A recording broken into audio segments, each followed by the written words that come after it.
कहानी की शुरुआत में इंसानों ने कॉन्ग को एक आर्टिफिशियल यानी नकली दुनिया में रखा होता है ताकि कॉन्ग के दुश्मन गॉडजिला को उसकी मौजूदगी का जरा भी पता न लग सके। करीब 6 साल पहले कॉन्ग और गॉडजिला के बीच एक बहुत ही खतरनाक लड़ाई हुई थी और उस लड़ाई में गॉडजिला ने कॉन्ग को बुरी तरह हरा दिया था। पर आज सुबह जैसे ही कॉन्ग उठता है उसे बहुत गुस्सा आया होता है कि तभी इस आर्टिफिशियल जंगल में आदिवासियों की आखिरी बची हुई एक छोटी बच्ची वहां आती है और ये बच्ची कॉन्ग की सबसे खास दोस्त होती है। कॉन्ग इस बच्ची को इतना ज़्यादा मानता है कि इसके लिए अपनी जान भी दे सकता है, क्योंकि इस वक्त कॉन्ग का गुस्सा बहुत ज़्यादा बढ़ा हुआ है और कॉन्ग वहीं पास में लगा एक बड़ा पेड़ अपने हाथों से उखाड़ता है और पूरी ताकत के साथ ऊपर आसमान की तरफ फेंक देता है। पेड़ सीधा जाकर एक एनर्जी बॉल में घुस जाता है जिससे वहां एक बहुत बड़ा छेद बन जाता है। यही एनर्जी बॉल है जो कॉन्ग को गॉडजिला से दूर रखने के लिए इंसानों ने बनाया है। ये दोनों बहुत खतरनाक जानवर हैं और ये एक दूसरे को काफ़ी दूर से ही महसूस कर लेते हैं। इसी वजह से इंसानों को डर होता है कि अगर ये दोनों एक बार फिर से आमने सामने आए तो दुनिया में बहुत भयानक तबाही मच जाएगी। समय बीतने के साथ कॉन्ग का आकार पहले से काफ़ी ज़्यादा बड़ा हो जाता है और इस वजह से इंसान फैसला करते हैं कि कॉन्ग को अब किसी दूसरी जगह पर भेज दिया जाएगा। जिसके बाद बर्नी नाम का एक आदमी दिखाई देता है जो एपेक्स नाम की एक बहुत बड़ी टेक कंपनी में काम कर रहा होता है। ये कंपनी दुनिया भर में एडवांस रोबोट और बड़ी मशीनें बनाने का काम करती है, लेकिन बर्नी को कंपनी के लोगों पर शक होता है कि वे दुनिया से कुछ बहुत बड़ा छुपा रहे हैं और अंदर ही अंदर कुछ खतरनाक बनाने में लगे हैं। बर्नी सच का पता लगाने के लिए कंपनी का सीक्रेट डेटा चुराने का प्लान बनाता है और तभी उसे पता चलता है कि कंपनी अपना एक बहुत बड़ा और गुप्त प्रोजेक्ट हांगकांग भेजने की तैयारी में लगी हुई है कि तभी वहां अचानक खतरे का अलार्म बहुत जोर जोर से बजने लगता है। इस अलार्म का मतलब होता है कि गॉडजिला शहर के बहुत ही करीब आ गया है और कुछ ही देर बाद गॉडजिला समुद्र के पानी को चीरते हुए बहुत ही खतरनाक तरीके से बाहर निकल आता है।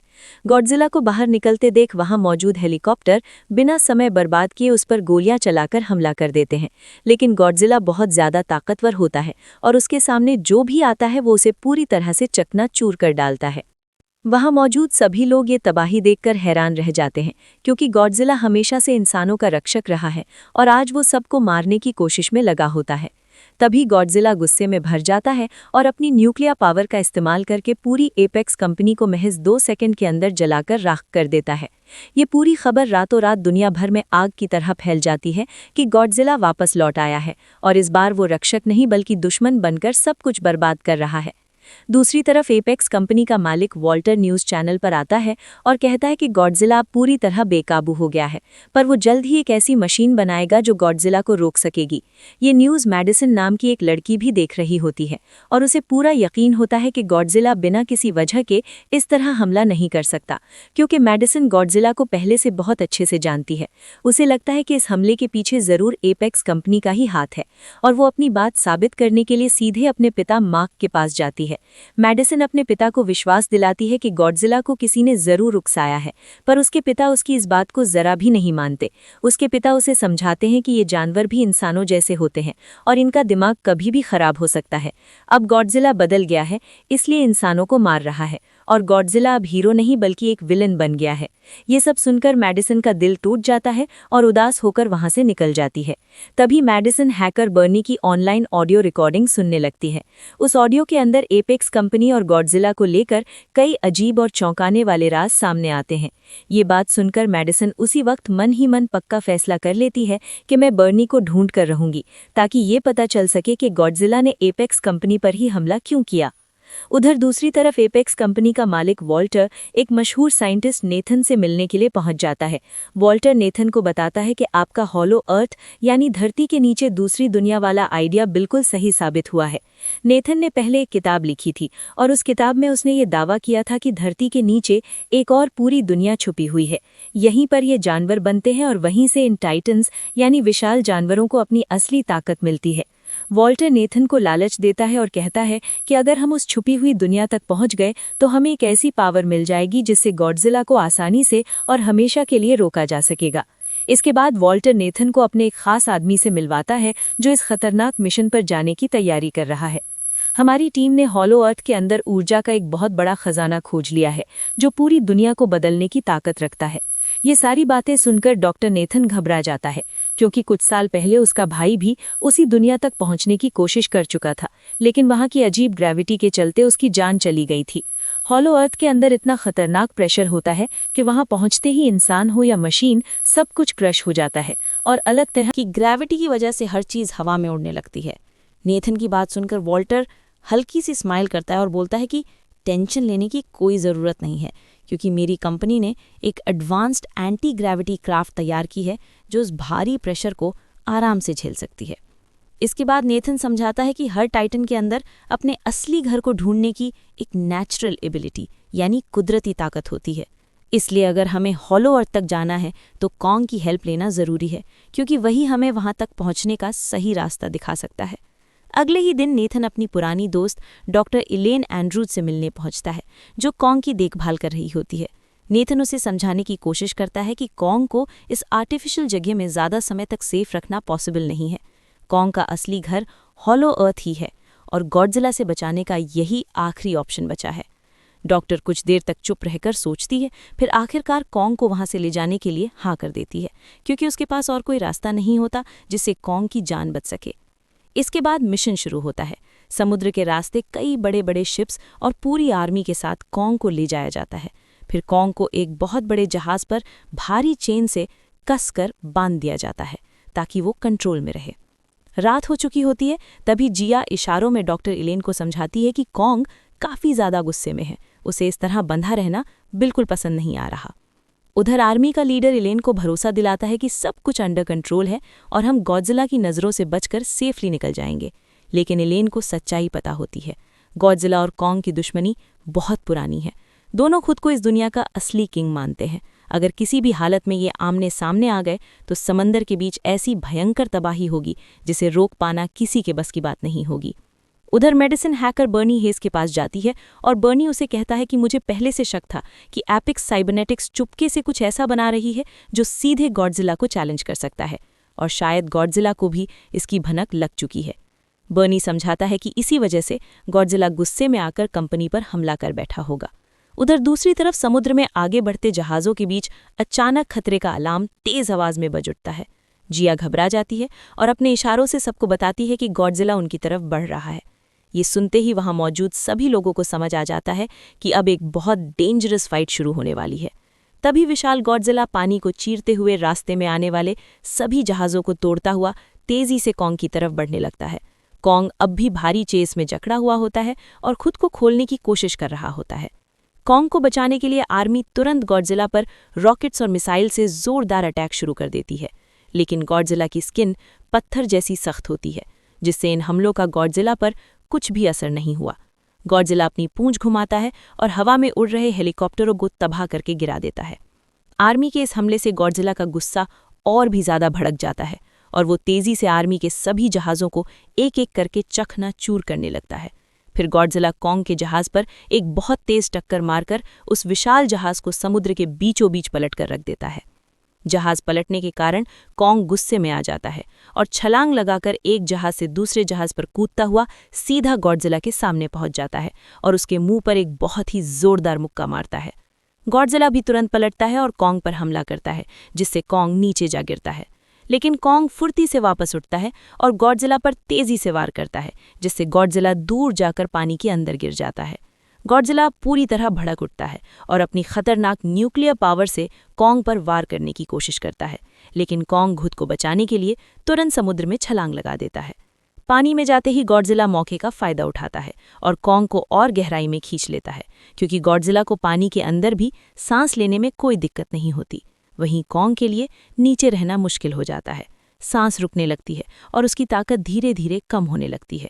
गॉडजिला इसी कमजोरी का फायदा उठाते हुए कॉन्ग को खत्म करने के इरादे से तेजी से समुद्र की गहरी खाइयों की तरफ घसीटने लगता है।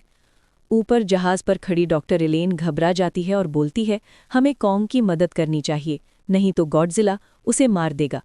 इलेन की बात सुनते ही आर्मी एक साथ कई मिसाइल्स पानी के अंदर गॉडजिला की तरफ फायर कर देती है। तेज धमाका होता है और उसी शॉक के वजह से गॉडजिला की पकड़ ढीली पड़ जाती है, जिससे कॉन्ग किसी तरह पानी से बाहर निकल आता है। इसी मौके पर नैथन समझदारी दिखाते हुए तुरंत ऑर्डर देता है कि सभी शिप्स के इंजन और बाकी मशीन्स बंद कर दिए जाएं। उसका प्लान होता है कि गॉडजिला को लगे सब खत्म हो चुका है और उसने लड़ाई जीत ली है।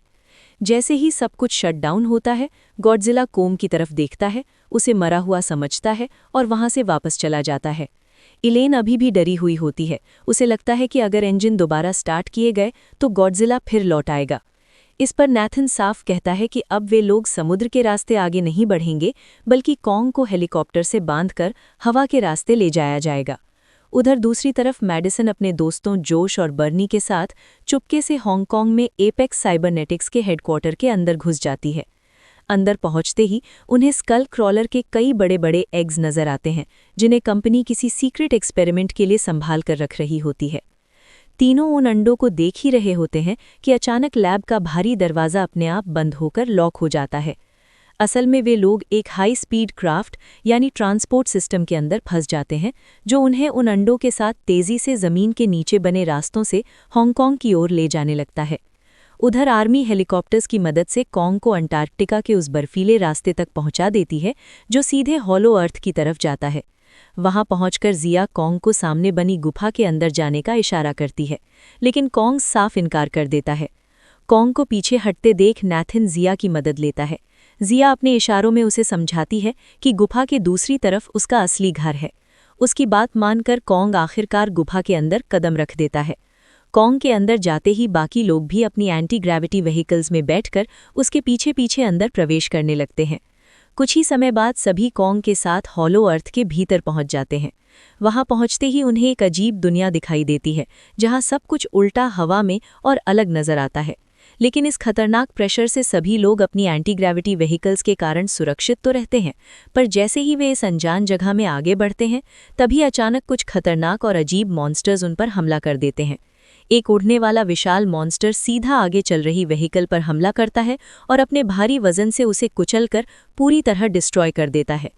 उसी दौरान एक दूसरा मॉन्स्टर उस छोटी बच्ची के ऊपर जानलेवा हमला करने ही वाला होता है कि तभी कॉन्ग अचानक उस मॉन्स्टर को अपने मजबूत हाथों से पकड़ लेता है और उसे सीधे नीचे जमीन पर जोर से पटक देता है। कॉन्ग बड़ी ही बेरहमी के साथ उस मॉन्स्टर को वहीं पर मार डालता है। इसके बाद कॉन्ग तेजी के साथ आगे बढ़ता है और अपने असली घर की तलाश में निकल पड़ता है, और बाकी सब लोग भी बिना रुके कॉन्ग के पीछे पीछे जाने लगते हैं। वहीं दूसरी तरफ मैडिसन और उसके दोस्त उसी हाई स्पीड क्राफ्ट के जरिए जमीन के नीचे बने रास्ते से हांगकांग की एक सीक्रेट लैब में पहुंच जाते हैं। जैसे ही वे अंदर जाते हैं, उनके सामने एक ऐसा सच आता है जो सब कुछ बदल देता है। वहां उन्हें पता चलता है कि गॉडजिला को हमेशा के लिए खत्म करने के मकसद से एपेक्स साइबरनेटिक्स ने एक विशाल और खतरनाक मशीन तैयार की है, नकली मेगा गॉडजिला। ये नकली मेगा गॉडजिला कोई साधारण मशीन नहीं होती, बल्कि ये पूरी तरह से गॉडजिला की ताकत और उसकी हर चाल को ध्यान में रखकर बनाई गई होती है। और सबसे चौंकाने वाली बात ये होती है कि इस नकली गॉडजिला को रेन सेरीजावा अपने दिमाग के जरिए कंट्रोल कर रहा होता है, यानी इंसान सीधे एक दैत्य जैसी मशीन को चला रहा होता है। ये सब देखकर मैडिसन और बर्नी को तुरंत समझ आ जाता है कि गॉडजिला बार बार एपेक्स कंपनी पर हमला क्यों कर रहा था। गॉडजिला कोई विलन नहीं है, बल्कि वो इस खतरे को पहले ही भांप चुका होता है। अब मेगा गॉडजिला की असली ताकत को टेस्ट करने के लिए वहां मौजूद वैज्ञानिक उसके सामने एक खतरनाक जीव छोड़ते हैं, जिसका नाम स्कल क्रॉलर होता है। जैसे ही वो गॉडजिला पर हमला करता है, अगले ही पल कुछ ऐसा होता है जो सभी को हैरान कर देता है। मेगा गॉडजिला बिना एक सेकंड गंवाए अपनी भयानक लेजर बीम एक्टिवेट कर देता है। अगले ही पल एक तेज चमक के साथ वो बीम सीधे स्कल क्रॉलर के आर पार निकलती है, और देखते ही देखते वो खतरनाक जीव बीच से 2 हिस्सों में कटकर जमीन पर गिर जाता है। लैब में मौजूद हर इंसान ये देखकर सन्न रह जाता है, क्योंकि उन्होंने अभी अभी एक ऐसी ताकत देखी थी जो काबू से बाहर भी जा सकती थी। लेकिन यहीं पर एपेक्स साइबरनेटिक्स के सामने एक बहुत बड़ी समस्या खड़ी हो जाती है। मेगा गॉडजिला जितना ताकतवर है, उतनी ही ज्यादा ऊर्जा भी मांगता है। उसे पूरी क्षमता के साथ चलाने के लिए जिस तरह की पावर चाहिए, वो इस दुनिया में उपलब्ध ही नहीं है।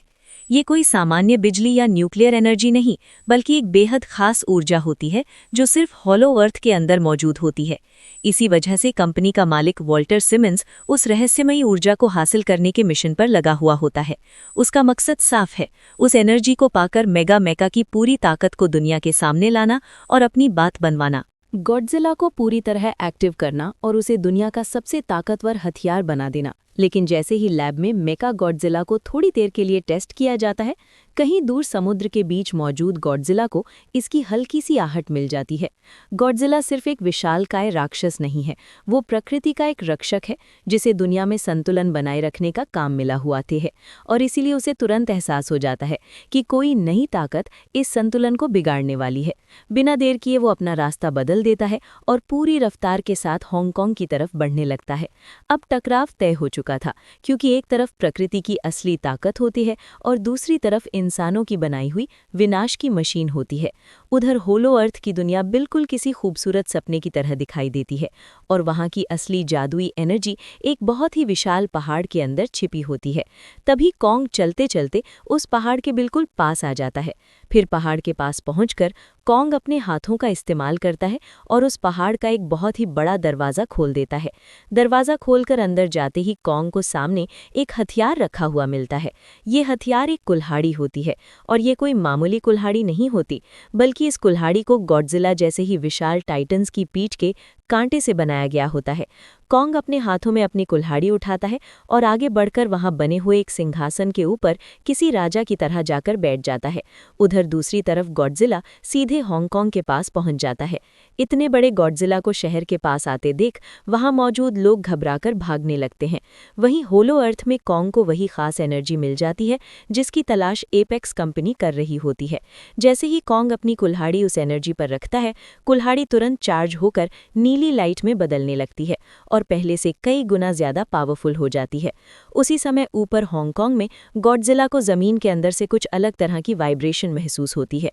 गॉडजिला तुरंत रिएक्ट करता है और अपनी न्यूक्लियर पावर सीधा नीचे जमीन पर फायर कर देता है। वो पावर धरती को चीरते हुए हजारों मील नीचे होलो अर्थ तक पहुंच जाती है और सीधे कॉन्ग तक पहुंच जाती है।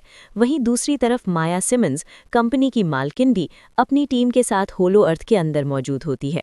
माया शुरू से ही इस मिशन को अपने फायदे के लिए इस्तेमाल करना चाह रही होती है। जैसे ही कॉन्ग उस रहस्यमयी ऊर्जा तक पहुंचता है, माया तुरंत चालाकी दिखाती है। माया सिमंस उस पावरफुल एनर्जी का पूरा डाटा चुपके से एपेक्स साइबरनेटिक्स को भेजना शुरू कर देती है, ताकि उस नकली मेगा गॉडजिला को और भी ज्यादा ताकतवर बनाया जा सके, यहाँ तक कि वो असली गॉडजिला से भी आगे निकल सके और उसे आसानी से मार दे। इसे देखकर आइलीन उसे तुरंत रोकने की कोशिश करती है और साफ कहती है कि ये बहुत खतरनाक है, लेकिन माया किसी की नहीं सुनती। उसके लिए ताकत ही सब कुछ बन चुकी होती है। तभी जब अचानक गॉडजिला की वो भयानक न्यूक्लियर पावर सीधे वहां तक पहुंच जाती है, पूरा इलाका कांप उठता है, जमीन टूटने लगती है, चारों तरफ तबाही मच जाती है। हालात इतनी तेजी से बिगड़ते हैं कि माया भी डर जाती है। माया तुरंत अपनी गाड़ी में बैठती है और वहां से भागने की कोशिश करती है, लेकिन वो भूल जाती है कि अब वो कॉन्ग के इलाके में है। कॉन्ग उसे भागते हुए देखकर माया की गाड़ी को अपने विशाल हाथों में पकड़ लेता है। अगले ही सेकंड एक जोरदार धमाका होता है और माया की कहानी वहीं खत्म हो जाती है। अब कॉन्ग अपनी चमकती हुई जादुई कुल्हाड़ी उठाता है। उसकी आंखों में सिर्फ एक लक्ष्य होता है, गॉडजिला।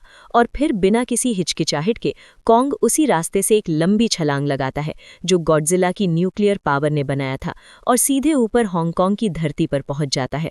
हांगकांग में गॉडजिला पहले से ही कॉन्ग का बेसब्री से इंतजार कर रहा होता है। कॉन्ग जमीन पर आते ही गुस्से में अपनी कुल्हाड़ी घुमाता है और गॉडजिला के ऊपर एक बहुत जोरदार वार कर देता है। इस वार के लगते ही गॉडजिला बुरी तरह जख्मी हो जाता है और फिर गॉडजिला पलटकर गुस्से में अपनी न्यूक्लियर पावर से कॉन्ग के ऊपर हमला करता है। लेकिन कॉन्ग बड़ी चालाकी से गॉडजिला के हर हमले से बचकर निकल जाता है। शहर के बीचों बीच उन दोनों में एक बहुत ही खतरनाक लड़ाई शुरू हो जाती है और दोनों एक दूसरे को हराने की पूरी कोशिश करते हैं। पर आखिर में फिर से गॉडजिला की ताकत कॉन्ग के ऊपर भारी पड़ने लगती है और गॉडजिला अपने तेज हमलों से कॉन्ग को बुरी तरह घायल करके जमीन पर गिरा देता है। फिर गॉडजिला अपना भारी पैर कॉन्ग की छाती के ऊपर रख देता है और उसके मुंह के बिल्कुल सामने झुककर एक जोरदार दहाड़ मारता है और फिर कॉन्ग को वहीं छोड़कर वहां से आगे की तरफ जाने लगता है, जैसे उसने फिर से कॉन्ग को हरा दिया हो। दूसरी तरफ एपेक्स कंपनी का मालिक वॉल्टर आखिरकार होलो अर्थ की उस खास एनर्जी का पूरा डेटा हासिल कर लेता है जिसका वो लंबे समय से इंतजार कर रहा होता है। जैसे ही ये एनर्जी नकली मेगा गॉडजिला के सिस्टम में फीड की जाती है, उसी पल मेगा गॉडजिला पूरी ताकत के साथ एक्टिव हो जाता है। लेकिन मेगा गॉडजिला अचानक कंट्रोल से बाहर चला जाता है और रेन से रिजावा मशीन पर कंट्रोल खो देता है। उसका दिमाग अब काम नहीं करता। मेगा गॉडजिला सबसे पहले कंपनी के मालिक वॉल्टर को खत्म कर देता है और फिर लैब के अंदर मौजूद पूरे सिस्टम को बुरी तरह डिस्ट्रॉय कर देता है। इसके बाद अपनी जबरदस्त पावर के दम पर बिल्डिंग को तोड़ते हुए बाहर निकलता है और सब कुछ तबाह करता जाता है। उसी समय जब असली गॉडजिला की नज़र मेगा गॉडजिला पर पड़ती है तो गॉडजिला बिना रुके उसकी तरफ तेजी से दौड़ता है और दोनों के बीच एक खतरनाक फाइट शुरू हो जाती है। लेकिन नकली मेगा गॉडजिला और उसकी खतरनाक मिसाइलों के सामने असली गॉडजिला ज्यादा देर टिक नहीं पाता। मेगा गॉडजिला लगातार तेज अटैक करता है और कुछ ही सेकंड में रियल गॉडजिला को जमीन पर गिरा देता है। दूसरी तरफ मेडिसिन और बर्नी कंट्रोल रूम के अंदर से मेगा गॉडजिला को रोकने की कोशिश करते रहते हैं, लेकिन सिस्टम हैंग होने की वजह से दोनों कुछ भी कंट्रोल नहीं कर पाते। इधर जमीन पर गिरे कॉन्ग की हालत बेहद खराब हो चुकी होती है और कॉन्ग आखिरी सांसों पर होता है। तभी जिया दौड़कर कॉन्ग के पास पहुंचती है और जैसे ही अपना हाथ कॉन्ग के सीने पर रखकर महसूस करती है, जिया को समझ आ जाता है कि कॉन्ग की धड़कन धीरे धीरे बंद हो रही है। ये देखते ही नेथन लिंड समझ जाता है कि कॉन्ग को बचाने के लिए दिल को तेज इलेक्ट्रिक शॉक देना पड़ेगा। नेथन तुरंत अपनी एंटी ग्रेविटी एचईवी लेकर सीधे कॉन्ग की छाती के ऊपर पहुंचता है और वहीं उस व्हीकल से एक ब्लास्ट कर देता है। इस जोरदार धमाके से कॉन्ग की लुकी हुई हार्ट बीट अचानक वापस चालू हो जाती है और कॉन्ग फिर से उठ जाता है। उसी वक्त जिया इशारों में कॉन्ग को समझाती है, तुम गॉडजिला को दुश्मन मत समझो, वो दोस्त है और अभी उसे तुम्हारी मदद चाहिए। ये समझते ही कॉन्ग तुरंत रिएक्ट करता है और गॉडजिला को बचाने के लिए वहां से निकल जाता है। इधर मेगा गॉडजिला अपनी खतरनाक लेजर बीम से जमीन पर गिरे गॉडजिला को खत्म करने ही वाला होता है कि तभी कॉन्ग अचानक पहुंचकर बीच में आ जाता है और मेगा गॉडजिला को रोक देता है, जिससे गॉडजिला की जान बच जाती है। गॉडजिला तुरंत समझ जाता है कि इस विशाल मेगा गॉडजिला को हराने के लिए मुझे और कॉन्ग को साथ मिलकर फाइट करनी होगी। लेकिन मेगा गॉडजिला की ताकत इतनी ज्यादा होती है कि वो अकेले ही दोनों पर भारी पड़ने लगता है। इसी दौरान कॉन्ग की नज़र अपनी कुल्हाड़ी पर पड़ती है। कुल्हाड़ी के अंदर अब वो नीली पावर नहीं रहती। फिर भी कॉन्ग उसे उठाता है और तेजी से मेगा गॉडजिला पर अटैक करता है। मेगा गॉडजिला उस वार को बीच में ही रोक लेता है और उल्टा कॉन्ग को जोरदार तरीके से मारना शुरू कर देता है। मेगा गॉडजिला अपनी बाहरी लोहे की पूंछ से कॉन्ग पर वार करने जाता है, लेकिन कॉन्ग पूरी ताकत लगाकर उस पूंछ को पकड़ लेता है। दूसरी तरफ कंट्रोल रूम में मेडिसिन और बर्नी सिस्टम को वापस कंट्रोल में लाने की कोशिश कर रहे होते हैं, लेकिन मेगा गॉडजिला पूरी तरह उनके हाथ से निकल चुका होता है। तभी वहीं खड़ा जोश अचानक बर्नी की शराब की बोतल उठाकर सीधे मेन कंट्रोल पैनल पर उड़ेल देता है। जैसे ही शराब पैनल पर गिरती है, सिस्टम तेजी से क्रैश होने लगता है और मेगा गॉडजिला कुछ समय के लिए वहीं रुककर बंद हो जाता है। इसी मौके को देखकर गॉडजिला न्यूक्लियर पावर कॉन्ग की कुल्हाड़ी पर छोड़ता है। कुल्हाड़ी चार्ज होते ही कॉन्ग तुरंत मेगा गॉडजिला पर पूरी ताकत से अटैक कर देता है। कॉन्ग उसी एक्स से लगातार वार करता है और कुछ ही सेकंड में मेगा गॉडजिला के दोनों मेटल वाले हाथ काट देता है। फिर बिना रुके ताबड़तोड़ हमले करके उसे टुकड़ों में तोड़ देता है। आखिर में कॉन्ग उसका सिर पकड़कर जोर से खींचता है और अलग कर देता है, जिसके बाद कॉन्ग जोर से दहाड़ मारता है। मेगा गॉडजिला के खत्म होते ही पूरे हांगकांग में सब कुछ शांत हो जाता है। इसके बाद गॉडजिला कॉन्ग की तरफ बढ़ता है। कॉन्ग भी अपनी एक्स उठाकर उसके सामने खड़ा हो जाता है, लेकिन दोनों मिलकर एक बड़े दुश्मन को हरा चुके होते हैं, इसलिए दोनों वहीं अपनी पुरानी दुश्मनी छोड़ देते हैं और गॉडजिला बिना अटैक किए मुड़कर सीधे समुद्र में चला जाता है। इसके बाद कॉन्ग भी अपने होम हॉलो अर्थ में वापस लौट जाता है और जिया भी कॉन्ग के साथ उसी जगह रहने लगती है। इसी सीन के साथ स्टोरी यहीं खत्म हो जाती है। अगर आपको ये कहानी पसंद आई तो वीडियो को लाइक करें, चैनल को सब्सक्राइब करें और एक प्यारा सा कमेंट करें। धन्यवाद।